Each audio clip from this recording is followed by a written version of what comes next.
Sing tak karepe ya ngene iki. Buyutku Gatotkaca sing tetek sing tatak. Waduh. Raden Seta menika. Wah anoman matane mung iyip bae. Nek ana wong lemu kok ya. Wah paduka Raden manglingi sareng dandan wedok ya ketok ayu. Seneng aku ki nek ngene iki jane. Lanang dandan wedok. Wapuk raimu kan. Pun yang wis tetek maringake Adina Rantaka moringgal tutuk ning dadi darmamu Gatotkaca yen mengestu ya.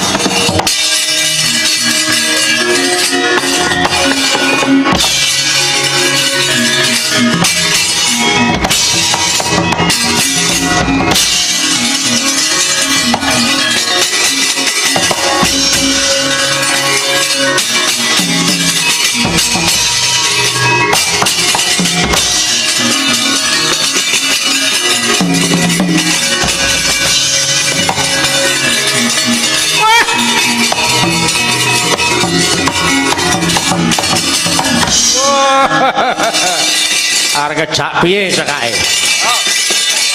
Wah, dawa umure. Gatotkaca sing nalika semana kono aji Wimanasara. Tak jagake wis tumekaning pati. Lah iki malah bisa bali urip. Gusti sih mayungi marang Gatotkaca. Kakang Dursala. Kepara eling. Sira duwe kasekten aja kanggo sumungah sesungaran. Nanging kasektenmu kanggo ngayomi kabeh marang kawulamu lan kanggo bebantu sapa ingkang mbutuhake marang sabiyantune Kakang Dursala. Nuturi karo Kiai Mecang kaya dalang padune kowe miris nyawang Dursala. Aku durung kalah le. Aku gelem ngakoni yen Gatotkaca ki wong ampuh, yen Dursala wis tumekaning pati tandangan.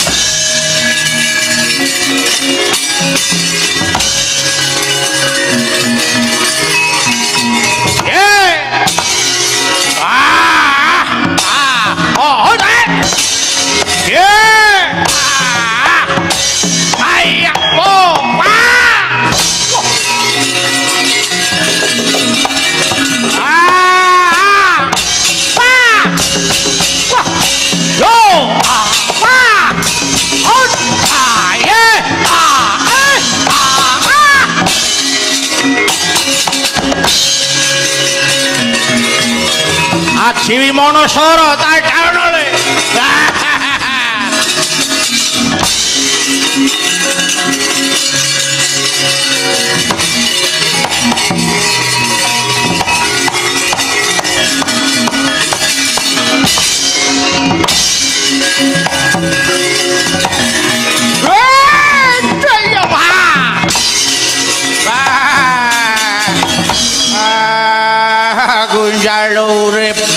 Aku njaluk urip Ajimu Ratu Momo pancen wis ora kena ndak iman wis ditiwanci Gatotkaca nyengkake kang dadi patimu yen kesuwen urip ora wurung bakal saya ngelar kamurkanmu Kakang Dursala. Adina Rantaka tadana pecah sirahmu iki.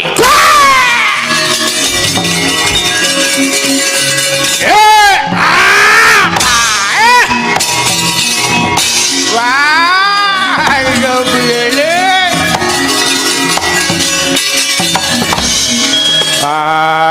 Dursala. Kowe wis tumekaning pati piye Dursala? Aduh putuku. Monggo kowe tak jagake iso marisi. Separone Praja Ngastina malah kowe ndhisiki aku. Aduh piye tangger putuku. Monggo yen kowe menang jane tak gadang-gadang tak tinggali kendang jaipong. Pelituranku dhewe malah mati sik. Terima no dur, terima no. Mung tekan semene putuku tru.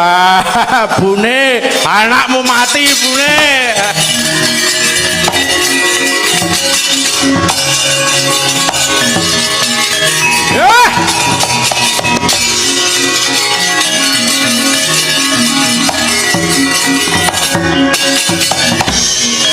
endi sing jeneng Gatotkaca tuwek padha tuwek jagone kalah botohe maju aku ya maju munyuk putih morang tata ayo yen pancarep njaluk ilang nyawa maju ring kamar Kalipatimu parat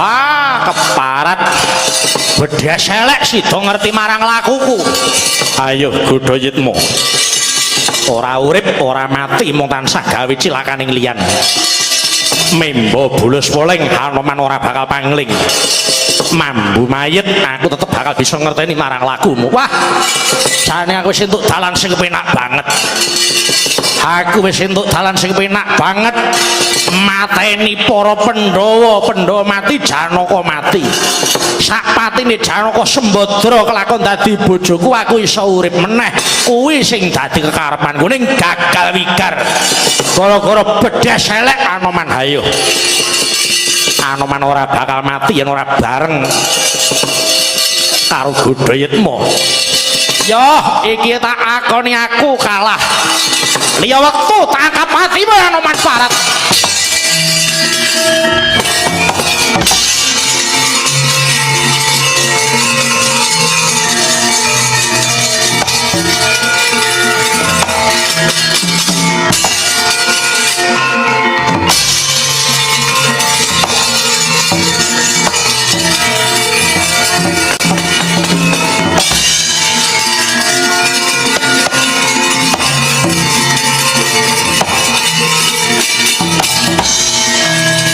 Kakang Penemban kados pundi sinuwun Dewa Katong menika sampun prapting wana Kamiyaka inggih namung dereng saged pinanggih kalian para Pandhawa monggo ngupadi para Pandhawa sak pinanggihipun tumunten dipun pejahi minangka dados kesagan kula kalian Prabu Darita monggo dipun upadi sinuwun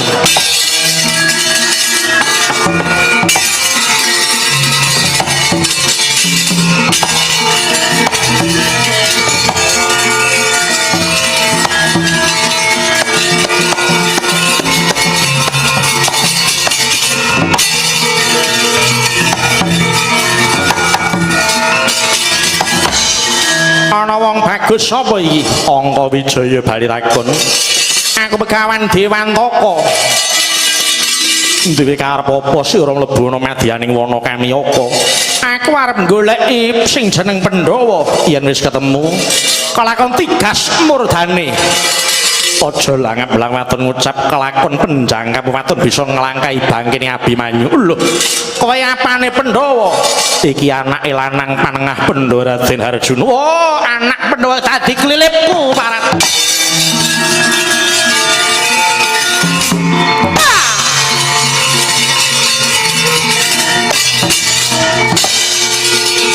ya padha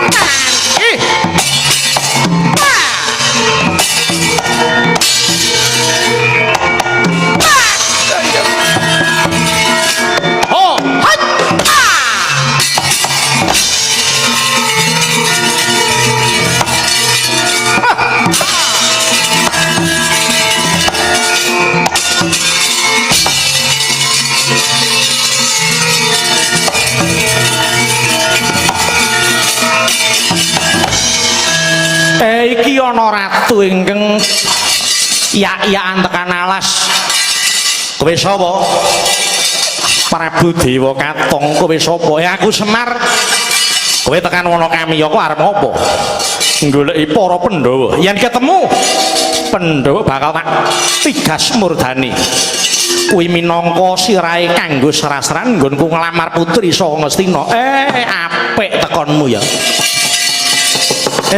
lah kok kowe isih arep nyoba karo ndaraku Pandhawa ning ora apa-apa sak suwene Semar isih iso ngadeg jejeg mripatku isih permana batinku isih awas aku aja tok apusi jenengmu wae Dewa Katong dewa wis ngarani Katong kuwi ratu kowe ratu ning dewa kowe Bathara Guru karo Narada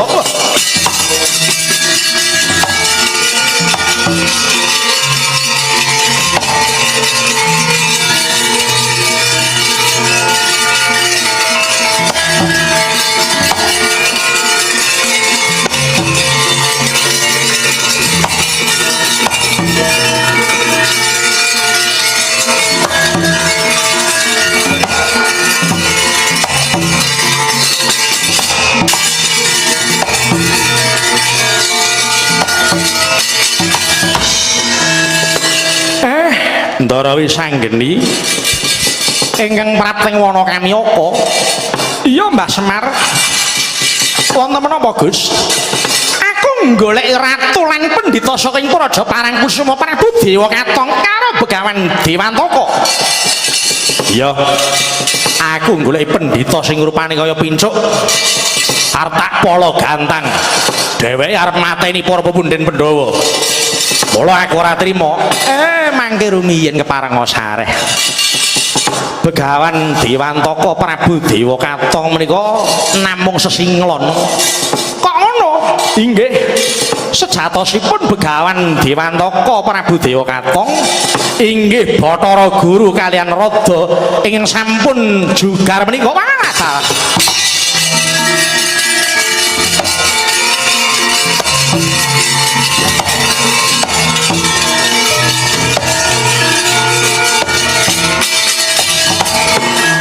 Wisanggeni kita aja kaget ulun ingkang mimba Prabu Dewa Katong.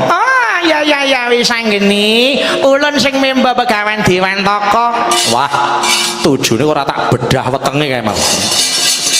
Wah Bathara Narada ya intrah-intrah dadi pendhita iki arepe apa?